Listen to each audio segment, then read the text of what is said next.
Hey guys, this is Sean from aka Big Red. Just reading another video today. Alex and myself have been putting together this video on how to build a big chest. Now, a lot of people ask me this question around building chest, and you know, it's probably one of the most trained and exercised part of your body. So what I want to do today is talk about how I got to 100 kilos in terms of bench when I first started, and the tips and tricks that I can give you guys to be able to actually aim for whatever target it is. So I hope you enjoyed my first video, which is just around the introduction of strength training and weight training. And the idea is this is the next series in that part. And the goal is to be able to continue this. So if you guys like and subscribe, that'd be awesome. So when I first started training, doing exercise in my university days, I started basically with the bench, with the barbell actually, and nothing else. And what I started doing was I started with doing 20 reps with 3 or 4 sets to build up the actual strength that I had in my arms.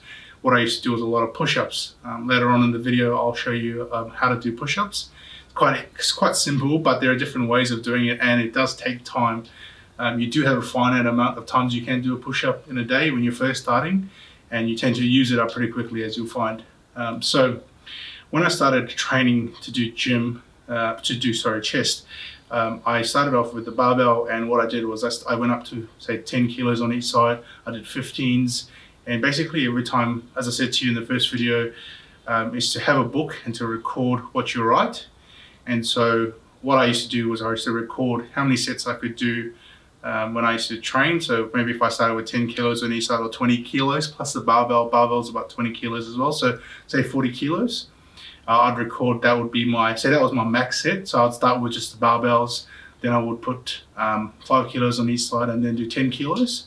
And I think I talked to you about super shocking the system, which I'll talk about later. But basically I was able to do that and slowly increase my weight over time. When I started, I was always exercising. I was going for higher reps because what I wanted to do was increase the strength.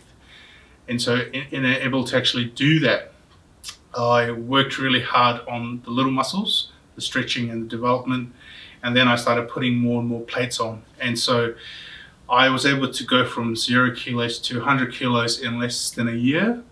That was a lot of training, a lot of dedication, which probably in hindsight, I wish I had done other things, but it was something I really wanted to achieve, and it was my own dream. So what I think worked really well in my goal to getting to 100 kilos was I was focused. I wouldn't train chest every day, like some people train chest every day, so I think it's a bit silly, but I would train chest between 1 to 2 times a week. So what I used to do was I'll do the barbell, the chest, the bench, and then once I did that, I did say flat bench, and then I would do incline. And then what I would do is after I've exhausted and did all the dumbbells, which I'll show later on in the video, I used to use the machines, chest press and those kind of things to actually, what I found the machines were really good for was when you're exhausted and you don't actually have much strength, the machine actually helped with pushing a little bit more muscle, put a little bit more failure into the actual doing of your chest. So I found that the machine actually helped me a lot, especially when I couldn't actually balance the barbell really well. So again, when you're starting off and you can't do a lot on the barbell, what you find is you do the machines, they actually allow you to bench a lot more. The only thing is after a while you start getting a little bit cocky in terms of how much you can bench, but you'll find as soon as you go away from the machines to the barbell, that you'll be actually doing a lot less. But don't fret, that's just how it is when you're starting off. So the other thing with bench is remember, and you'll probably face this probably after 6 months to 12 months, is you can get injuries, and when you lift too heavy or you don't warm up. So really important that you actually warm up. So, and actually be careful about going too heavy with chest. You know, a lot of people, they say, I want to bench, 140, 150, 180, 200, whatever people do. Your body can't keep doing that all the time. So you've got to be able to cycle on and cycle off. So what I mean is you might have 3 months where you're really focusing on strength and strength building. So you're working on seeing how much you can do, and then you might have 3 months of just working on tone and strength development. And that will allow your body to actually have time to develop the muscles and also to have recovery. So, for example, if I just did my maximum every week for the next 6 months to 12 months, eventually I'm gonna get hurt because I'm not actually giving myself that time to recover. So the next part of this video, we're going to walk you through some key exercises, that being bench press, dumbbells, inclines, and push-ups. And what you'll find is, everyone has different machines, but what I wanted to show you today was using the cage behind me, using the bench that you've got, using the barbells and the dumbbells that you've got at home.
To you about is technique. So now you've watched the videos on how to do the bench press, the inclines, the dumbbells, and the push-ups. What I want to talk to you about is technique. Now, so really important, I think you've seen my videos, is I'm not perfect, but the idea is to control the weight on the way down and on the way up. So the advice that someone gave me when I was training was, everyone can lift heavy, everyone can try and push heavy weights, but the way you actually build muscle is being able to control the decline. So actually controlling the weight down, because your body is built, like a lot of people can push up easily, but it's that ability to bring down, and those sticky points is what will help you increase your weights that you do. So for example, when I did 100 kilos, great, I achieved 100 kilos, but then after that, I found that I tended to have sticky points. So going from 100 kilos to 120, I found that I wasn't able to go up as quickly. I was able to do 100. So what I did was I really focused on going slow and doing as many reps. So instead of doing 10 reps on 100, I would do 20 reps. And that again built up that strength. The other thing I want to talk about is supersets. Now, you might see in the videos on YouTube or wherever about people hogging, barbells, plates, benches, everything, and sort of having a circuit. I mean, unfortunately, if you're not training at home or if you're training in a gym and it's a busy gym, it's going to be a little bit harder to do supersets. But try where you can to do supersets and maybe work in with someone and sort of share the machines. So, for example, if you're doing bench, when you're doing supersets, you're not going to be able to do maximums, but what you might do is 80% or 60 to 80% of your weight. And what you're wanting to do is say, do one set of bench, and then you might do push-ups, and then you swap around. And what you find is you'll get a better pump because your body, you're sort of moving quickly. You're actually exhausting your body. So, and you're actually getting a lot more strength. So, you obviously can't bench 140 or whatever your maximum is and then do push-ups, because you're going to cause injury. But what you can do is work up, say for example, if 100 kilos is your maximum, you start with 60 kilos, you do 80 kilos, you might do 80 kilos and then push-ups. And you might alter this with your 3 months of working, trying to build up strength, and then 3 months of actually focusing on toning. So supersets really help with toning, but they also help build up that core strength. My other favorite that I want to talk about is the technique I want to call is shocking the system. Now, when I used to train people, again, as I said before, people used to ask me, okay, well, how did you go from not being able to bench not anything to actually benching 100 kilos? So a lot of people were surprised at how quickly I moved through, and some of that has to do with genetics, some of that has to do with determination, and some of that just has to do with pure perseverance. So when I talk about shocking the system, I'm saying, okay, so for example, if your maximum you can bench at 60 kilos and you've tried everything, you're putting all the protein powders, everything else, you're working really hard, but you just can't seem to be able to get past 60. What I want you to do is, okay, start with 40 kilos, try 60 kilos.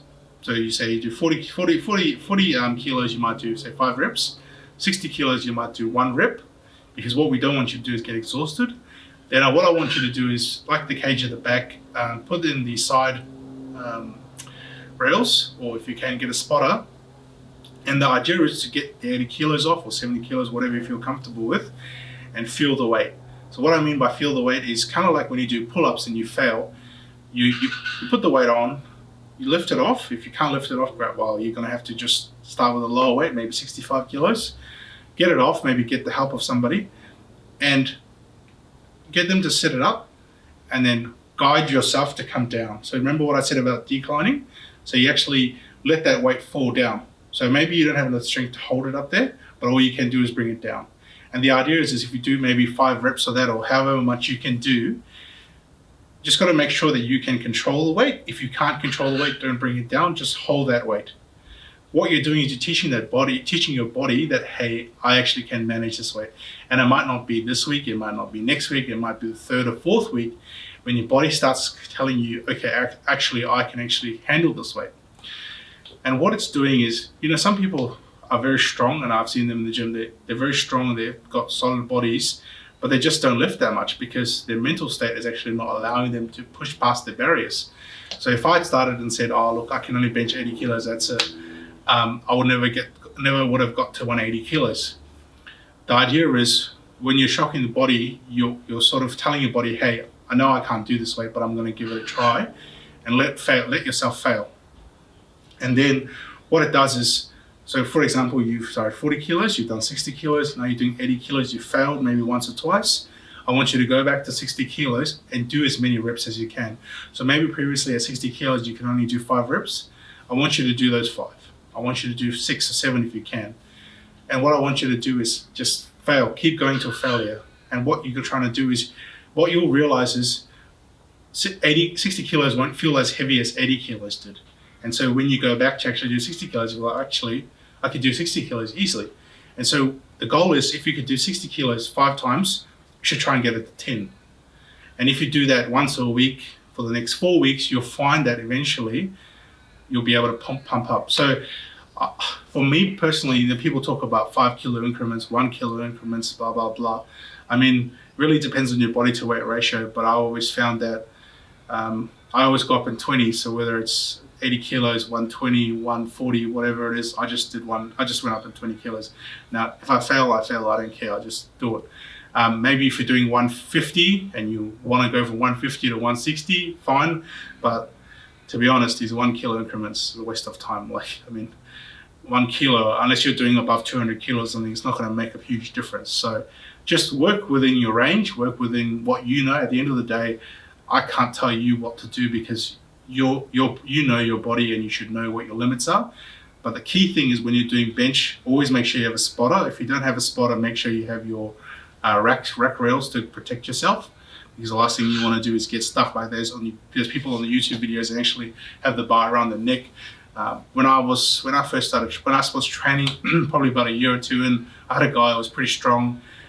You know, he used to bench like 150 or 160 kilos, and I was always impressed by him. He got me to spot him, and he held the bar like this, and I always hold the bar like this because I'm scared that if the bar ever comes down, I've got it. So what happened was he was benching like this, and he was sort of just flailing around. I don't know what he was doing, but I was spotting him, and the next minute, the barbell came off, smacked him in the chest, and I had to pull it back up. So my other tip is when you're doing barbells, I mean, I've seen people do it like this, but I always do it like this just because of safety, and always have a spotter because you just never know when you've got too much weight on or when you fail, especially because you want to train to failure. If you don't have a spotter, that you've got to be able to know when to have that help.